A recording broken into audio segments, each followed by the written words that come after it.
Spakovsky, former U.S. Attorney Brett Tolman. Brett, let's start with you. Your reaction here. We're not experts here. There are constitutional due process violations here against Trump.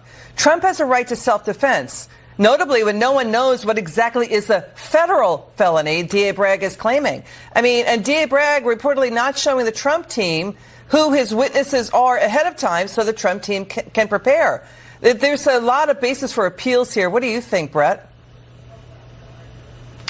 Liz, thanks for having me on. Great to be on with Han as well. I will tell you that certainly this is unprecedented. I've 25 years in the criminal justice system. I've been in the courtroom in trials. I've never had a case in which the prosecution was withholding who their next witness was, nor did I ever have a judge that didn't say to the prosecution, you need to give them your witness lists, and you need to do it with enough notice that they can prepare. So, you know, from there, you get a perspective of a bit of the clown show that's going on in this courtroom. And remember, Liz, we still don't know what the underlying crime is that the president has been accused of when he altered, you know, their allegation is that they altered the financial records in pursuit of some other alleged crime. And we don't know what that is. Yeah, they haven't. So you have an individual who has due process rights, and he doesn't know what he's really being accused of doing. Yeah, they haven't stipulated what the federal crime is. They cited what Brett just said, Hans, they cited a New York State law that only covers New York State elections about conspiracy or campaign violations. That's the underlying basis for the federal felony, that they still haven't stipulated what the law is he violated. Let's listen to former President Trump here. Watch this. This is just a political witch hunt. It's election interfering. The judge is so happy about 2 to 3 more weeks because they all want to keep me off the campaign trail. That's all this is about. This is about election interference. I tell you people, you ask me a question, a simple question, I'd like to give it, but I can't talk about it because this judge has given me a gag order and said you'll go to jail if you violate it. And frankly, you know what? Our Constitution is much more important than jail. It's not even close.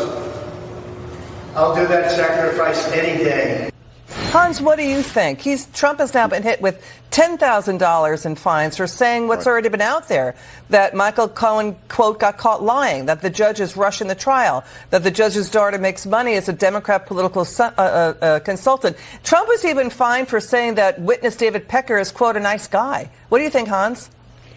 Oh, look, this is not only a clear violation of the First Amendment, but they're violating his substantive due process rights to defend himself. I mean, think about the fact that this gag order applies to Donald Trump, yet it doesn't apply to these witnesses like Michael Cohen, who have been out there in the press savaging the president. And if the theory of this judge is that, well, statements by Donald Trump could somehow prejudice the jury, well, then why are Michael Cohen and Stormy Daniels and others allowed to speak and criticize the president? Keep in mind, the jury is not being sequestered in this case. So they can read all the attacks on Donald Trump by Michael Cohen and others, but they're not allowed to hear the president defend himself.